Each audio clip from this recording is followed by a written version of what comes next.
Hey there. Last week on the podcast, we talked about memberships. And if a membership model is right for you, then this week you're going to love this encore episode where Annie Kennedy of the Equine Network is sharing some tips and strategies that she uses to market their on-demand learning programs. So I think you will really enjoy this. Now, if you've been considering memberships, remember you can get a free guide, my beginner's guide to online memberships for horse businesses, over at stormlily.com/memberships. If you've been considering an online membership program for your business, you're going to want to start with this free guide. In the meantime, enjoy this encore episode with Annie. I know that you're going to get some great tips and strategies to use to help you market your membership.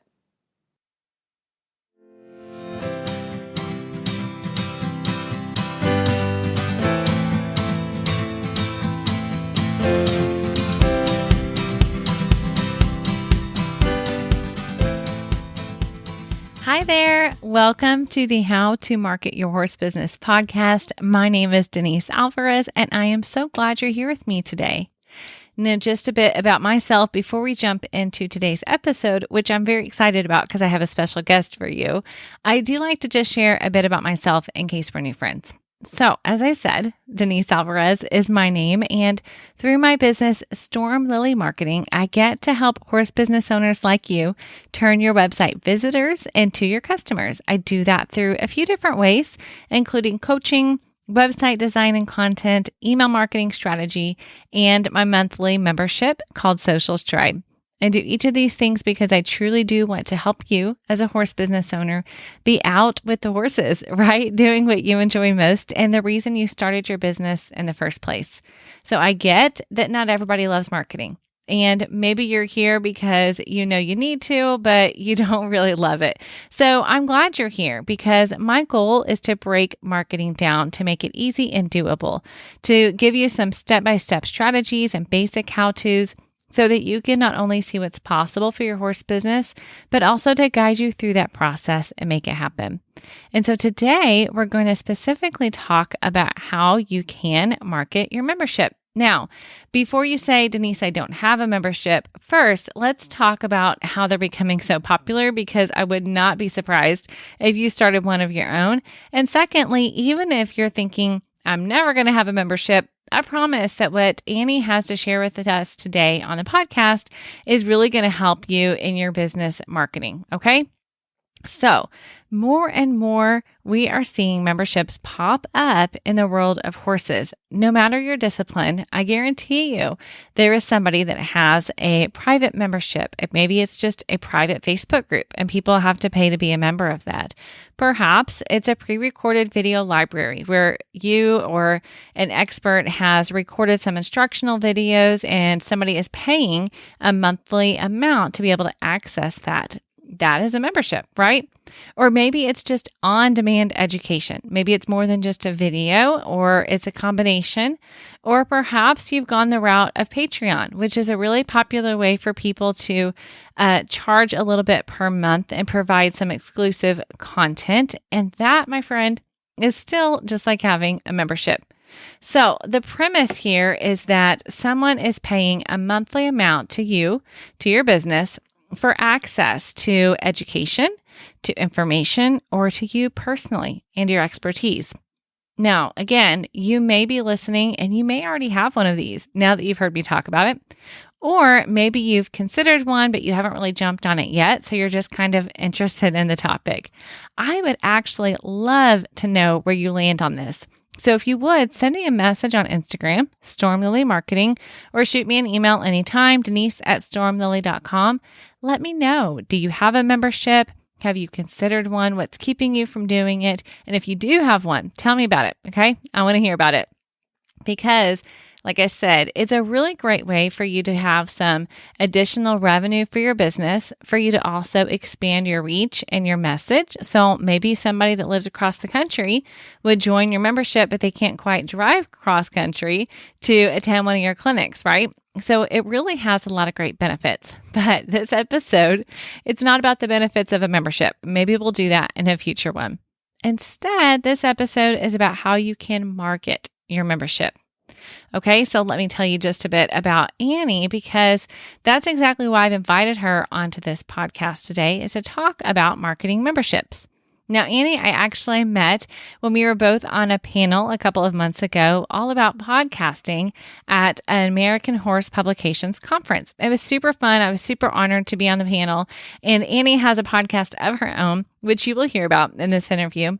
But as I visited with her and I learned what some of her other roles are at the Equine Network, I immediately thought of you, my horse business owner friends, because Annie is the person who oversees marketing for digital marketing for their subscription video on demand. They have a number of those at the Equine Network. So it's not just one that she oversees the digital marketing for. So you may have heard of Horse and Rider on Demand. That falls under them, as well as Dressage Today. They have an on-demand program, and the new breakawayroping.com, just to name a few, which she'll share about some of these as well. But as I learned about her role there, I thought of you all, and I know that she would have some insights that you could learn from, and she does. And so I am really excited for you all to meet her here today. Now, as I said, whether you have a membership or not, I want you to listen. Number one, Annie is lovely. You're going to love to meet her. But also the things that she's sharing. Yes, she may be specifically giving examples about memberships, but if you will listen through the filter of your own business, the things that she's sharing about really can apply to your marketing. So do still listen in. And if you've been considering a membership, definitely listen in, and especially if you have one. All right. Okay. That's enough of that. Let's head into my interview with Annie Kennedy. Okay, Annie, thank you so much for being here today. I really, really appreciate your willingness to jump on. Yeah, thank you so much for having me, Denise. You bet. So before we get into memberships and marketing and all the good stuff, I'd love first for my audience just to get to know you and get to know a little bit of your background. So share with us, I shared in the intro your technical role as consumer marketing manager at the Equine Network, but share a little bit, A, about what that means, and B, about how you got there, because not only do you do that, but you also host a podcast as well. And then share, I'm sure you'll share that a part of that means that you're helping to market the different learning platforms that you all have there. So go ahead and give us some of your background and share a little bit about what you're doing now. Yeah, perfect. Well, I'll start at the very beginning. So I'm from Fairbanks, Alaska, born and raised. And surprisingly, there's a really big horse community there, especially for youth. So I first got involved in 4-H with the barn that I was taking lessons at as a young kid. And then I really fell in love with eventing and joined Pony Club. So that's where I really hit my stride, was in Pony Club. And I loved it. I totally thrived under that sort of leadership. When I was in high school, I decided that I wanted to do pre-vet and I wanted to study equine studies. So I looked at Colorado State University and just fell in love with it, fell in love with Colorado. It's a nice little stepping stone from Alaska. And so I started out pre-vet and equine sciences with a minor in business administration. And then as I was getting through some of my prerequisite classes, I really decided that vet school wasn't for me. And I was feeling a little bit lost in where to go in the industry because, I had always been like, I want to be a horse veterinarian. Like, that is exactly what I wanted to do. And I was really, really fortunate at CSU to have an awesome advisor. And he knew how much I enjoyed writing and marketing and really, really liking my business classes for my minor, and got me in touch actually with Equine Network and encouraged me to apply for their equine digital internship. And I interviewed, got the internship, and really, really opened my eyes to multimedia and marketing in the equine industry, which I really, really didn't know a lot about, and just completely fell in love with it. Loved the people that I was working with. Obviously, my mentors were amazing, but then really just helping the industry, reach different individuals and, show how amazing and incredible the whole equine community is, and getting to market that. So I completed that internship, had a really great time, graduated from college, went to go work for a Western clothing company and then a breed association. And then Equine Network actually contacted me back and said they had a role that they thought I'd be good at. And that was their email marketing coordinator. And so I started as an email marketing coordinator and really thrived in that. Just email makes so much sense to me. And I just really, really enjoy communicating with people that way. So just completely thrived. And during my time as the email marketing coordinator, podcasts are really starting to hit their stride. And so we had a team meeting on, what should we do for a really cool podcast in the equine industry? And we were supposed to bring like a couple ideas to this brainstorm and just really just hash out some cool things for our brands to do. And I brought the idea of doing product reviews in audio format. So like you are always reading reviews before you buy a product. As consumers, you want to be informed. You want to know how people are actually using these products in their everyday life, like what they look like, how they're using them. And I was like, what a great way to, get another sort of medium out there in podcasts. So I presented that idea and, everyone around the table was like really excited and they were like, okay, great. Like you do that. And I was like, all right, here we go. And that's how Ask Annie got started. And like that, it has just been such a fun part of my job. And the Ask Annie podcast I take horse products from, different companies. I try them out in my everyday horse life. I use them in my barn on my horses, on myself if they're apparel type of things, and then report back on how they were and what I liked about them and some really unique features. And it's really, really cool. And I totally enjoy it as a part of my role. So that's Ask Annie. Then my current role, like you said, is the consumer marketing manager. And that in that role, I handle the logistics and marketing for all of our subscription video platforms. So Horse and Rider on demand, Dressage Today on demand, Practical Horseman on demand, roping.com, breakawayroping.com, and barrelracing.com. And I really, I grew a lot in my email marketing coordinator role. And then in one of my previous jobs, I did work with members and, getting memberships. So it was really a great natural flow for me to go into this role. And I absolutely love it. So that's it in a nutshell. That's awesome. I love that. First of all, I had no idea you're from Alaska. That's kind of cool. That's on a bucket list for sure. Definitely. Yeah. So that's really neat. But that's so interesting too, knowing your background in those things, and it kind of feeds into what you're doing now, and that you're getting to, like you said, that's a lot of memberships. Like really, it is. That's a lot. So that is super impressive. So as we know, for the Equine Network, you all have been continually building on your platform of, did you call it a membership? You call it a video learning platform? What do you guys call it? We call it subscription video on demand. So subscription membership platforms. Yeah. Okay. Which, all right. So that's interesting. But either way, we know that in the equine world, online memberships and online learning is continually growing, as you just shared with some of yours.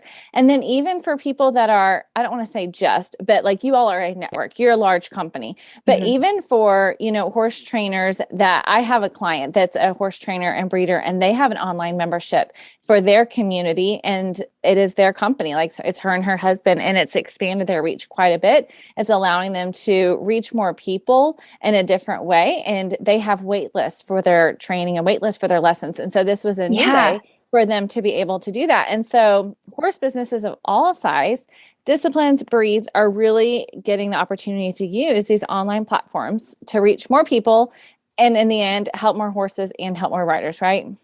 Right, exactly. And I love that you said that, because I really feel like online learning has, been really growing in the past, at least like 10 years.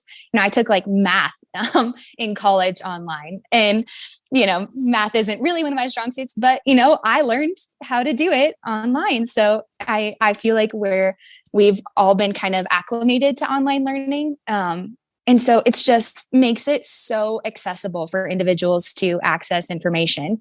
and in any format, so like math or training or, whatever you want to learn in, there's usually some sort of online platform for it.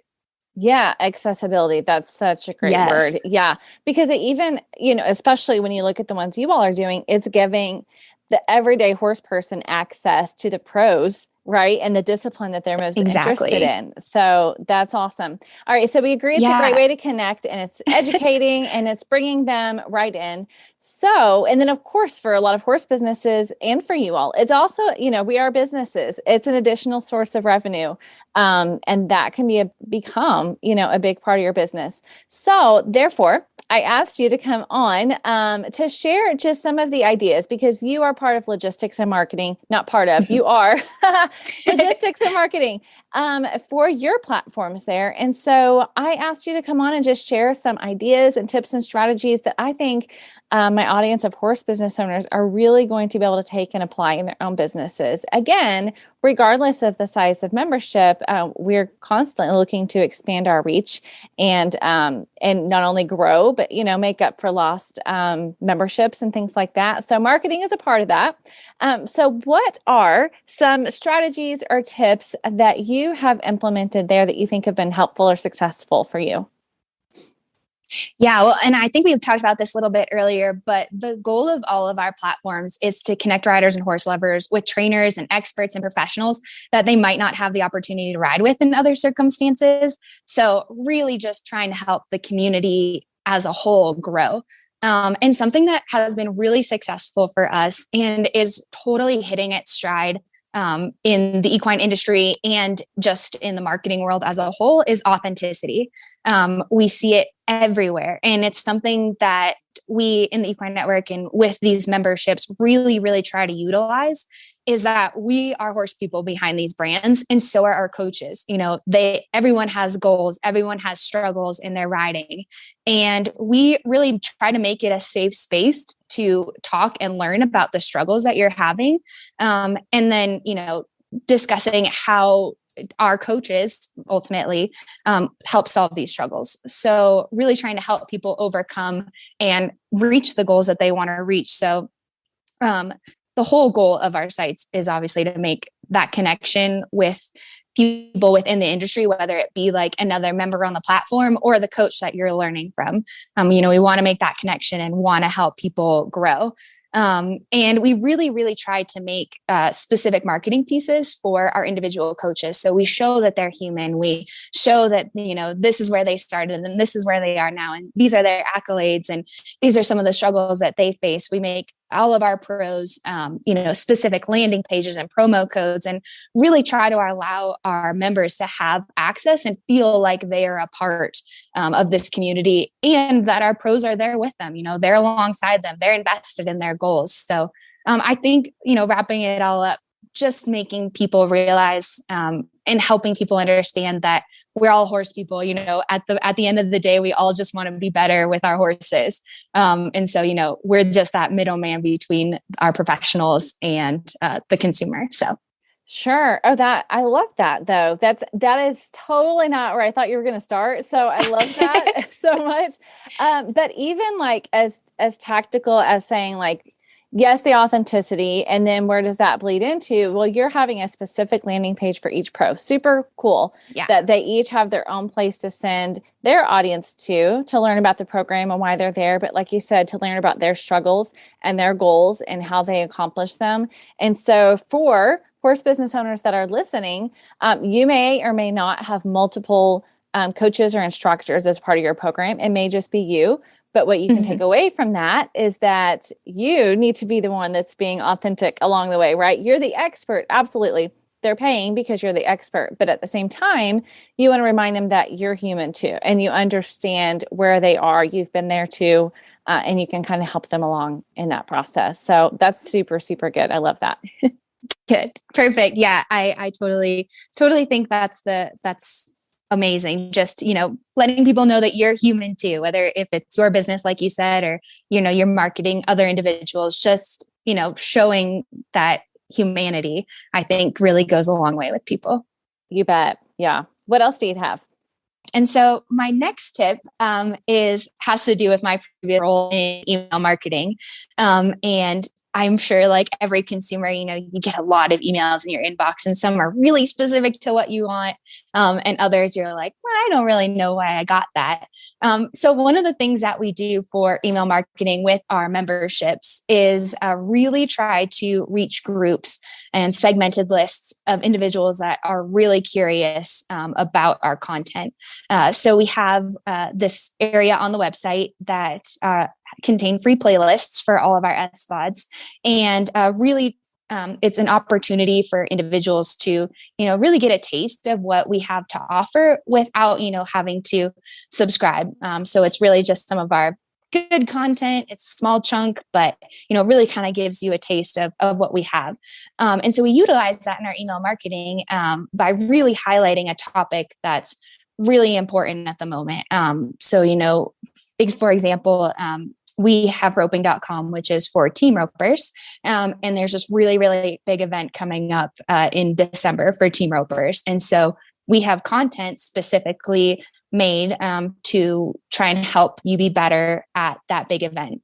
So what we do is highlight one of those topics in our emails, send it to our list of team ropers and say, hey, are you headed to this event? Here's some things our coaches, really think would be helpful for you to implement into your training regimen. And so then we either offer one of those videos for free, or you do have to purchase the subscription in order to access the videos. But it really just, the whole concept of email marketing is to really get the people, contact the people that are really interested in your product. So, sending to a ginormous list isn't necessarily the best tactic when only a small handful of those individuals are wanting to get your product. So we specifically find our team ropers and we send them information about roping.com. So I guess that's two parts, but having a little segment of free information just so that people can really get a taste of what you're doing. And then when you're using email marketing and that content, really hit individuals that might have some interest in your product. It's not helpful for us to send a team roper dressage content, but we know a dressage rider will love dressage content. So only send the dressage rider dressage content. So okay, perfect. That's my second tip. I love that. Segmented email marketing is key. And for a lot of people, maybe something they haven't quite thought about that they could do that. So there are, depending on what your email marketing system is, but there are some really easy ways that you can do that too. Just for those that are listening, they're saying, okay, what does that look like on a practical level? If you're using something like MailChimp or MailerLite, you can tag people. So you can tag them based on their interests. So perhaps you are a horse trainer or you're a lesson instructor, then you can segment your list depending on their interest or even their age or different things like that, or the discipline that they're interested in. And you can just do that by tagging people, or even in an email. You can ask it like a 3-part question, right? You can say, in your email to everybody, you ask a question, and then when they answer, then automatically you can say, when they click this link in the email, then it applies a tag. And then there you go. You've segmented your list. Yes.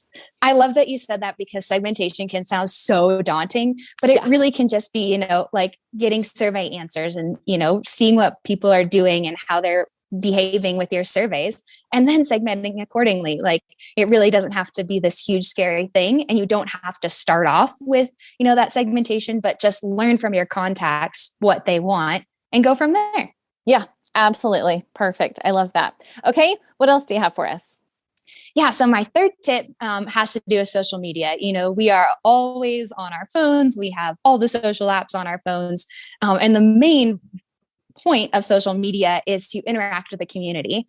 And so our social media specialist has really garnered that community feel. So really trying to open up discussions and see what people are thinking about the content that we're doing. And then really just getting involved in current events that are happening.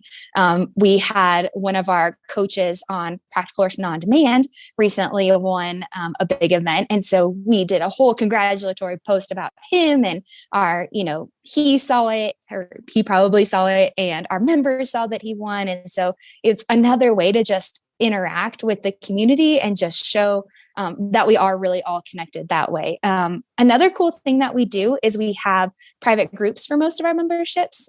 So for example, in roping.com, some of our coaches are in that private group. And so our individuals, our members join the group and can actually interact with the coaches that are in the group. So they can attach a video and say, and I'm really having trouble with this and this and this. What do you think? And our coaches will comment back and, help them out. And again, just coming full circle on the community of these platforms and, getting through the struggles and achieving goals together.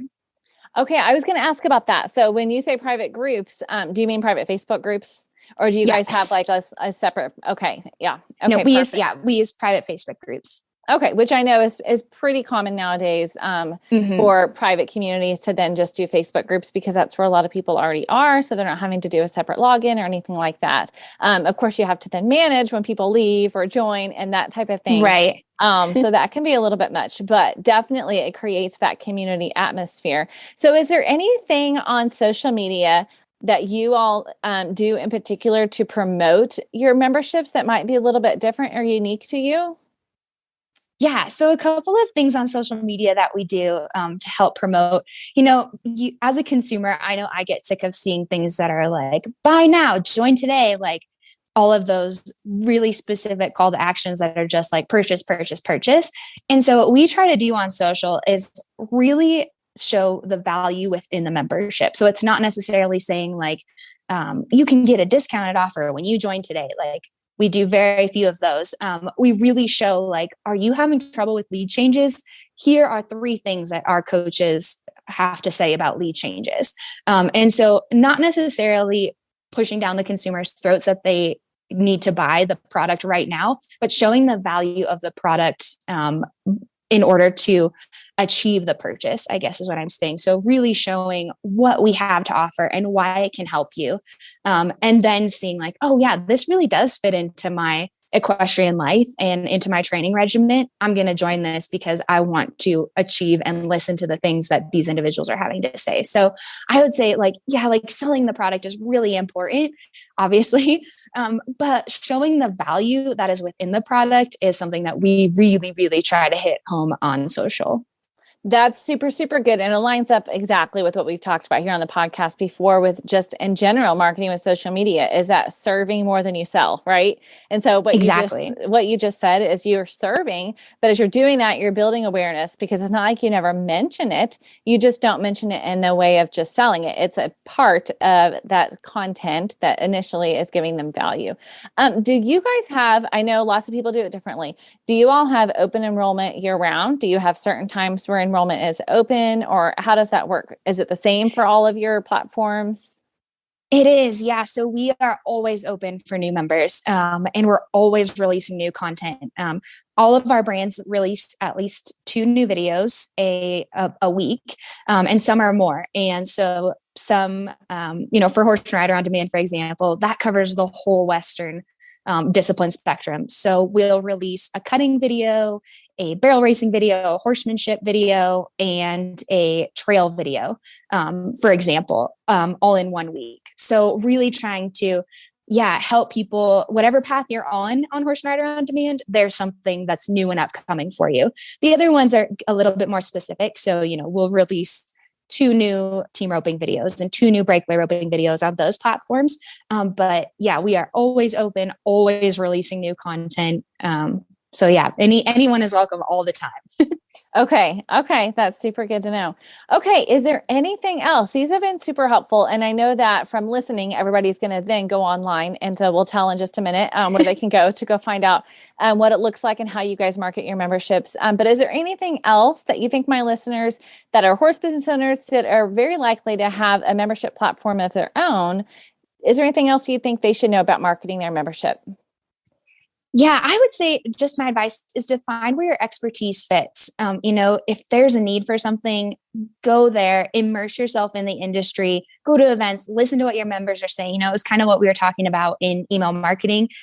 Listen to what people want from you and take in that feedback and make your platform better.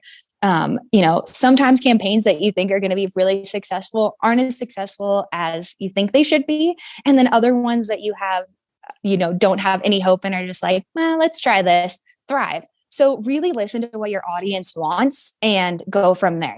Don't keep, just going down a checklist of things. Adapt to what the consumers want and need, and build your platform and your marketing off of that. Learn from your discoveries. There's a lot of different options in the industry. So really finding where your business fits, I think is critical. Oh, that's super good. And honestly, it's funny because I have a membership, but I wasn't even thinking about this when I invited you onto this. But as you said that, and you're saying, listen to what people want from you, that's the entire reason that I started my monthly membership, which is called Social Stride. And I was doing a 5-day marketing challenge. And in that, people kept asking for more help on the social marketing side or social media marketing, when I really thought I was there to help them with the email marketing. But they were like, right, I'm really getting hung up on social. And so I ended up creating a membership where every month they get free caption templates to use in their social media. They get an equine calendar. And then we have a monthly group coaching call where I answer their other marketing questions or teach them different strategies and things like that. But that only came about, like my intention wasn't even to start a membership. And that only came about because I was listening to the people that were a part of that challenge. So that is super good advice. I love that. I love that real life application. That's awesome. Yeah. Okay. Well, Annie, thank you again. Tell everybody where they can find you online, which of course I will throw all the links to whatever you mentioned into our show notes at stormlily.com/58 for episode 58. But go ahead and tell them, for those who aren't going to jump online and they just want to go straight to the podcast or straight to Facebook or Instagram, where can they connect with you? Perfect. Yeah. So I'll start with the podcast. So Ask Annie Podcast on Instagram, Facebook, and Pinterest, just at Ask Annie Podcast. And then for the 6 different membership platforms that we have right now, Horse and Rider On Demand is ondemand.horseandrider.com. Dressage Today On Demand is ondemand.dressagetoday.com. Practical Horseman On Demand is practicalhorsemanondemand.com. Roping.com, breakawayroping.com, and barrelracing.com can all be found at those addresses. And then all of them are on Facebook and Instagram using their names as their handles. So okay, great. Yep. So I know that's a lot for everybody. So I will definitely have that in the show notes. And then you can check out the ones that are most interesting to you, or think that maybe that you can learn the most from, or you're just, very curious how they're doing things. So I always think it's so good to just learn from other people. And again, I just appreciate your candidness and willingness to share with us today. Yeah, of course. Thank you so much for having me, Denise. You bet. Thanks, Annie.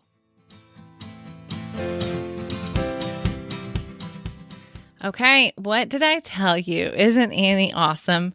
I hope that you really were able to make some notes and some takeaways. And of course, as I promised, if you head over to stormlily.com/58, I will have all the links so you can connect with her and learn more about her and listen to her podcast as well. And I will also have the highlights of what she talked about today. So make sure you jump over there. I will also have one more thing for you there. As you heard me mention, my Social Stride membership is right now, as of this publishing date, the doors are closed, right? So I only open the doors a few times a year, 2 or 3 times a year, intentionally, so that I can really focus on serving my members instead of constantly welcoming in new members. I want people to really get in and then dive in. And so I want to let you know that come January, I am going to be open the doors again, and I would love to invite you in. So I have a link there at the show notes as well, or you can just go to stormlily.com/social stride and you can join the wait list so that you'll be the first to know. And of course, it depends on when you're listening to this episode. So if it is the first part of January, you might jump over there and find that you can actually jump in and join. So either way, I would love to have you. And either way, I want you to jump to those show notes so you can also meet Annie. Okay. All right. I'm so grateful you joined me here on the podcast. I hope it's been so helpful. And truly, if you have people that you would like to hear interviewed here on the podcast, please feel free to send me a note. I'm absolutely open to ideas. I love hearing from you. So you can find me on Instagram, Storm Lily Marketing, or you can send me an email, denise@stormlily.com. And if you're not following the podcast yet on your favorite podcast player, make sure you do that as well so that you get those notifications as soon as there is a new episode available for you. Okay.